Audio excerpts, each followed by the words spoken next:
Hey everybody, Luke here back with another video, and today on this 4th of July holiday weekend, I wanted to crank out at least one video. If not one, maybe two. We'll see what happens, but definitely wanted to get one out there. Got that itch to crank out a video, do a little bat chatting. And today we're going to take a look at one of those not really well-known trades out there, and it is Batman Other Realms. Batman Other Realms actually is a collection of two stories. It's easy right in the back, you'll see. One's called In Destiny, and the other is called The Sleeping. Both of these were found in the pages of Legends of Dark Knight. Let's see, issues 35 to 36 and 76 to 78. And in this case, the first story is written by Beau Hamilton, I think with art by Mark Knies, and the second story is actually written and drawn by Scott Hampton. I'm sorry. To be perfectly honest, this is one I kind of snoozed through. This is one of the ones I also got when I was last home from Pittsburgh during the holidays. New Dimension Comics. So definitely missed this when it was released way back when. And for those who don't know, Legends of the Dark Knight, that was a series that came out, and I can't remember if it was right around like Nightfall. I can't remember, to be perfectly honest. I know it was Batman Detective, definitely Shadow the Bat, but I think Legends of the Dark Knight came out about the same time. Please, someone in the comments below if I'm off, of course, correct me a little bit if you can, but I think that's the case. If not, then not too far off. And what the series really focused on is, those early years of Batman's career, most notably kind of like that first year. That's where you see stories like Shaman, Batman and the Monster Men, what else?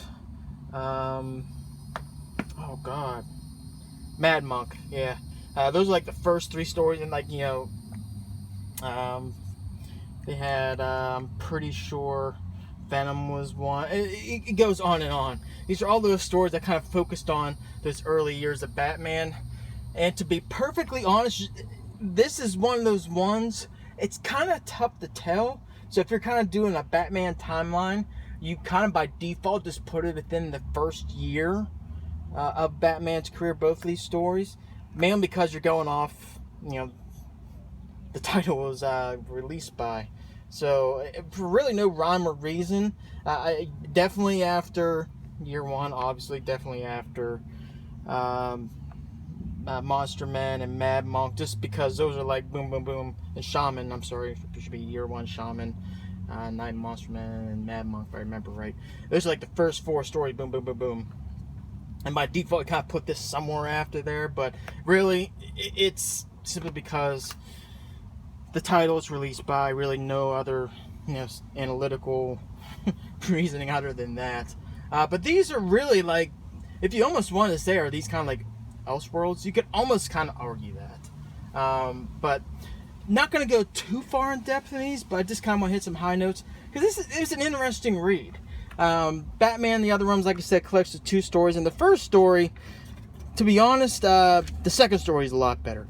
But the first story, and the art, to give credit, by, once again, I think this was Knies, I'm sorry, Mark Knies, is actually pretty decent. But what this story is that there's this Viking, and the Viking's name is John, and I'm going to be honest, other than Asgard, which I'll get to that in a minute, I'm not going to really try to pronounce some of these names. John Rickson, because it kind of goes on to sort of these Norwegian names. He's from Norway.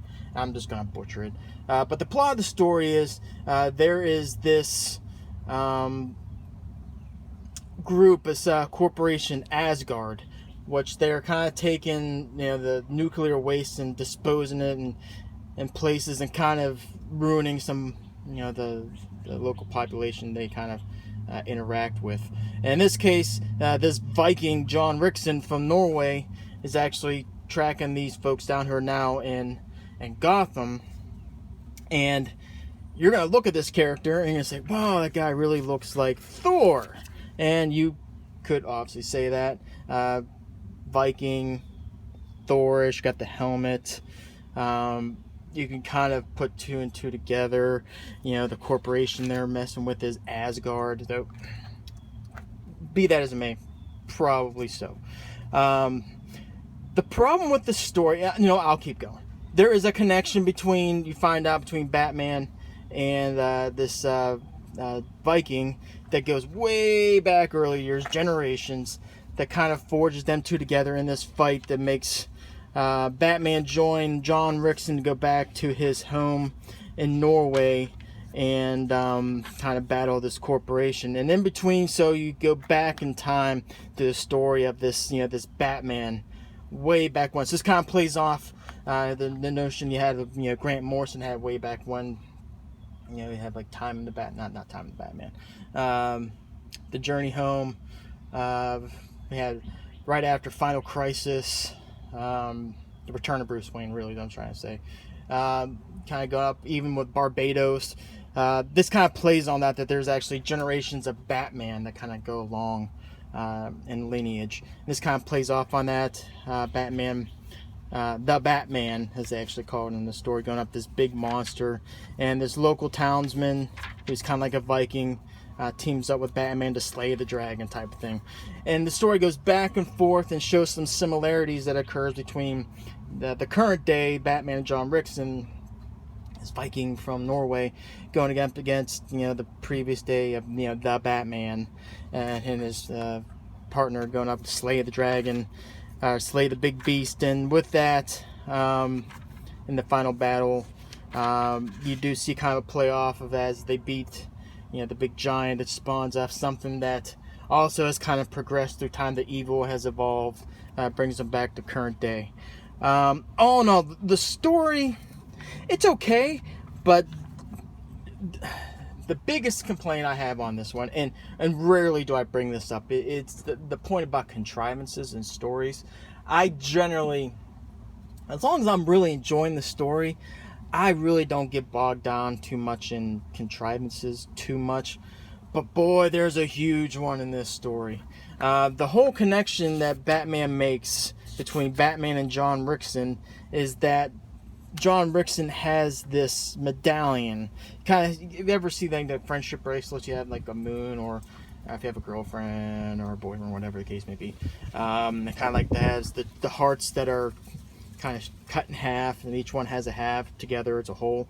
Well, you actually see this Viking has this medallion, and Batman sees it and he goes, "Oh, I see that." Well, he actually has, Batman itself goes back into the Batcave, and he actually has, you know, the other half of this medallion, which leads them to go to find this book, which tries to tell them the story, and you got to work together. There, you know, there's a forge in blood, and, you know, there's a promise.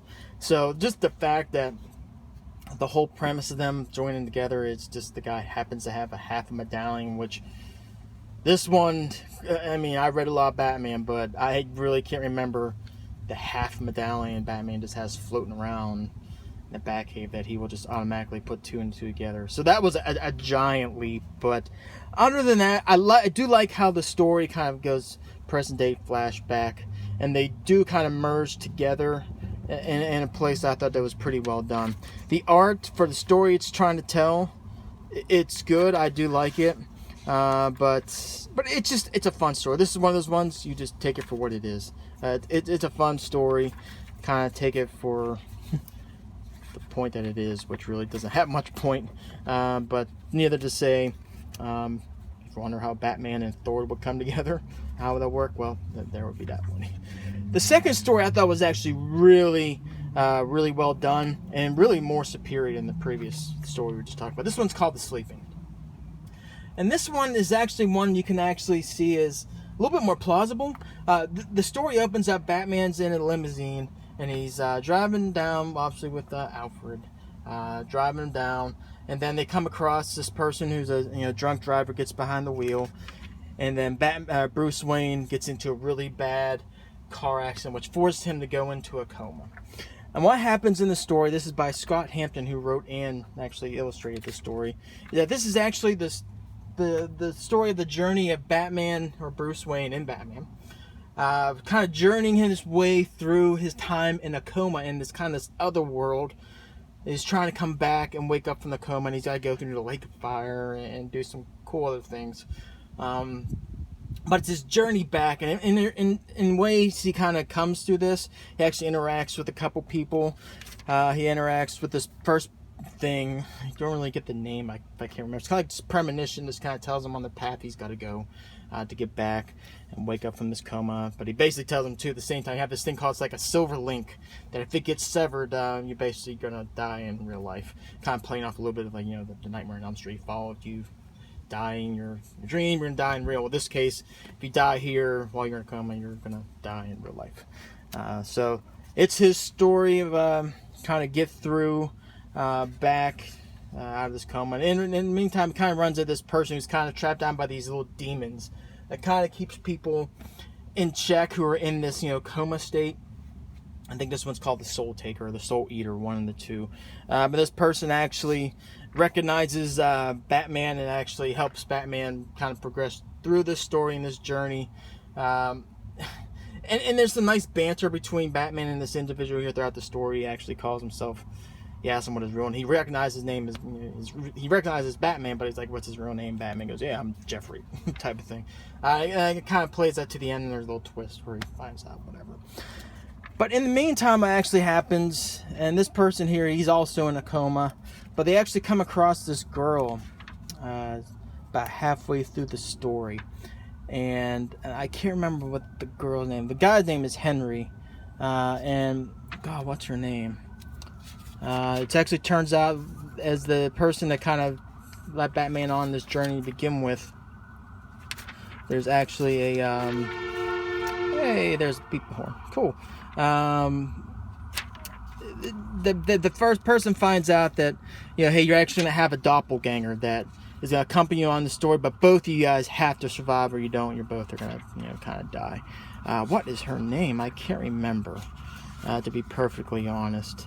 But needless to say, we find out this person's kind of like an Elseworld, where if Batman, they're in a reality, sort of, in this dream state where, in her reality, Batman and Bruce actually were married. And it's to a point where Batman or Bruce didn't, commit to becoming Batman. He was kind of early on. This is where definitely, I think you could definitely kind of put this more in the first part of the year. That first year of Batman's career, but in that kind of lead up to studying and training to become Batman, well, the intellectual part of his development, this where actually comes across this individual and kind of going into a path where he becomes Batman, who actually, marries this girl and has a couple kids. So it's a different type of reality, if you would. But we actually find out that this girl, what she thinks where she's at, she kind of works for the IRA, and the Irish Republican Army. I can't remember what the IRA originally stands for. Being a history major, I should know that. But neither here nor there. She actually gets kind of pulled in a way that she really doesn't want to, but she kind of gets used a little bit. But that's kind of to the twist at the end, which I thought was really, it was a little kind of a gut punch. But this story is these three kind of traveling through, working together to kind of get through all these stages so they can kind of come out of the coma. And we do find out at the end, they do, actually, this is actually kind of like the intro part of the last issue of this story, is that kind of, them being together. Mary, that's her name, Mary, should have known that. We do find out at the end, again, that they all do kind of successfully get through all the challenges. Everyone wakes up from the coma. Henry's part was actually pretty cool. He's a kind of a goofball in the story, and he's kind of a goofball when he wakes out the coma. You do see Bruce come out of his coma. Mary's part, I'm not going to say, because I think it really does kind of ruin the gut punch, which, if you're going to read the story, it's, oh man, it sucked. You feel for her. And kind of shows you what happens if you kind of align with certain people and the risk you take. And we'll just kind of stop right there. But either way, overall thoughts. This one, it's tough to recommend everyone to buy this one, mainly because I think these are just stories for story's sake. Quick read, not very thick, 5 issues, 2 stories, kind of taking it for what it is. Enjoyable. The tough part of this one, I think this is also out of print. I can tell you, what was it, cover price? $18.95, way back when. I don't know. It's tough to say. I would recommend it. Batman Completionists, absolutely get it, fill it up. Everyone else, only if really you come across it cheap, to be perfectly honest. It's not going to blow you away. The second story, while I'm kind of hyping up as X being really, really good, it's average, with a heck of a gun punch to the end. So all in all, tough to recommend this for everybody. It's kind of a cheap way of saying, meh. Grade 2 out of 5. You'll find some positives in it, but to be perfectly honest, if you're looking for depth and stuff like that, you're just not going to get it here. So, yeah, kind of a bummer way to end this, but I stress again, there's some positives in this. If you're just looking for a Batman story, you're not trying to get analytical and think through a critical eye and critical thinking, all that good stuff. There's some positives in this one. The second story, I really did think it was far superior than the first, and but even in the first, there's some positive that kind of pull away from it. It's just, this is a book if you're on a 4th of July weekend, nothing else better to do, and you're just looking for some good stories to read, just kind of go with the flow. This would be one. So anyway, Batman: The Other Realms, 2 out of 5, with a cautious buy it if you have really nothing else to get. Wow, did I really end this on a bummer note. So anyway, hit me up in the comments below if you read this trade, and we'll chat about this one. Next story should be a little more interesting one I might want to chat about. And then I just got another one of those out of print, which I'm excited to talk about too. So once that gets here, we'll chat. So I had some ideas going forward, and we'll go from there. So anyway, have a safe holiday weekend, and until next video. Man, I am stumbling. I need to get back in the flow, but I'm flipping, slip. Okay. That's it. Have a great one, everybody.